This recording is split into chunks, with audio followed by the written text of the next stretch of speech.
Hey guys, we're at CEDIA 2022 with the one and only Ryan Charpentier with madVR. We've seen some really cool stuff here at CEDIA 2022. It's my first year. Glad to hang out with you, brother. We're gonna be talking about madVR. What do you want to tell us? Oh man, it's tough to even talk about it right now because we're coming off of a huge weekend. This line has been ridiculous all weekend. I mean, we've been 3 down. days. I feel bad for the other booths that have been here. We've been down in the other booth. It's just been a wild ride. We were a little concerned about things, how they were gonna go before this weekend with past CEDIAs, especially coming off the pandemic, but it's been a really good time. Well, the reality is everybody's excited to be here physically. You know, we've had 2 years of nothing, and so everybody's like, we're coming this year. Right, I need social and physical interaction. 100%. Please talk to me. But the Trinov booth, I mean, everybody, all the partners, Trinov, Macintosh, Barco, us, Maurizio, I mean, everybody's been phenomenal to work with, and it's been a fantastic experience. But you wanted to talk about a little bit what we talked about at audio advice and go into a little bit of more granular detail, specifically on how we're handling tone mapping, contrast recovery, highlight recovery, and maybe we can go into that a little bit here. Yeah, absolutely. So we're going to do some demos here. I'm going to zoom in the camera so you can kind of see what we're doing. That works for me. All right. So I'm going to back up the content here real quick because, you know, it's not a Ryan stream if we're not messing things up here right out of the box. That's right. But first thing we're going to look at is we're going to look at contrast recovery. So contrast recovery is the preservation of perceived contrast, okay?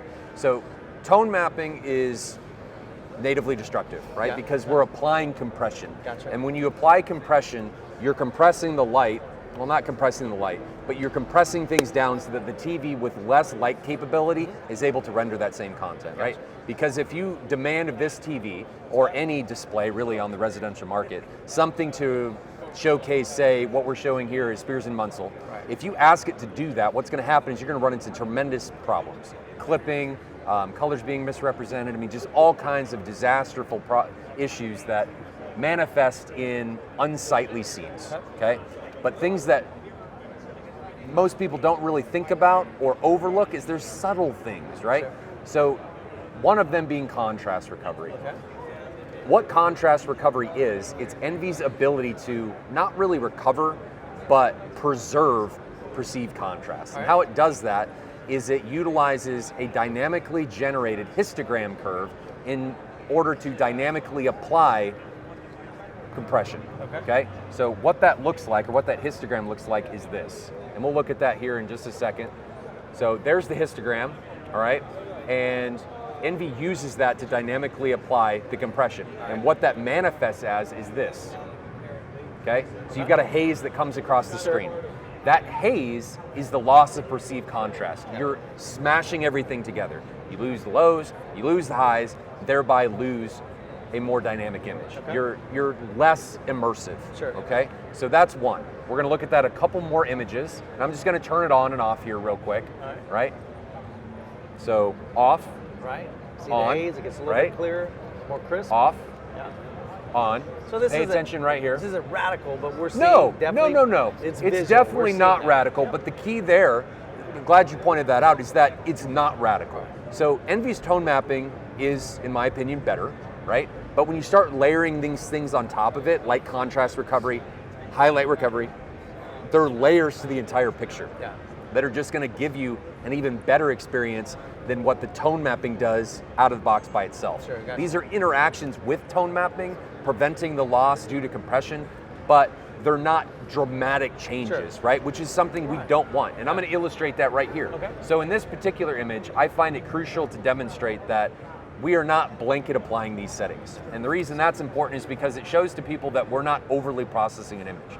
So in this case, I'm gonna turn on contrast recovery, I'm gonna turn it off, and there is no change, I didn't see anything, right? And that's important because it's not needed in this scene. Envy has identified pixel by pixel that this scene or this frame does not need any change. Could there be changes that we can't perceive?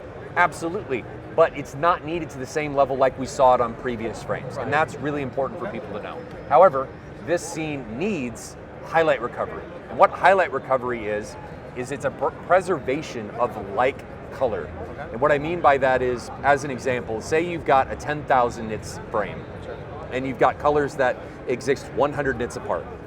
When you compress that down to, say, a display that in this environment was measured at 100 nits, right?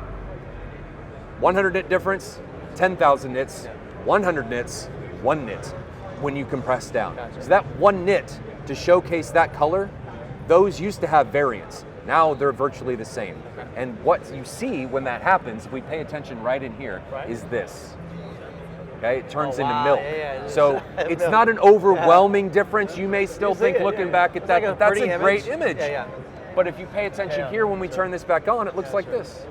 And there's a tremendous amount of detail, all in here, all of the waves. That makes sense. But like I said, with contrast recovery on this frame, now pay attention to the rocks in this zone, and as we turn this on and off, so I'm turning this on and off, there's no change. Yeah, I didn't see anything so over here. Envy identifies pixel by pixel the locations of the image that it needs to apply these changes to, Gotcha. and then does it dynamically. So it's not like just this blanket thing. No, we're slapping absolutely that on not. there. So people mistake what Envy does, because there's such a drastic difference, as a blanket change to the entire piece of media. Right. But in actuality, we're doing it dynamically, pixel by pixel, deciding what needs changed into what capacity, That's a lot and of then putting processing. that into effect. It is a lot of processing, but our algorithms, our processing, our engineer Matthias make it happen, and it manifests itself in one of the best images in the industry. That's super cool, man, to be able to see it visually, and hopefully we can capture that on film. Yeah.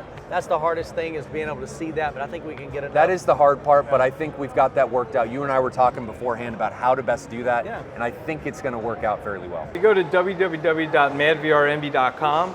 You'll find resources for the Envy, including articles, documentation, all sorts of how-tos, and further demonstrations. There's a section on the website that says where to buy. You click that, and you'll get connected with an authorized Envy dealer. We'll be more than happy to help answer your questions.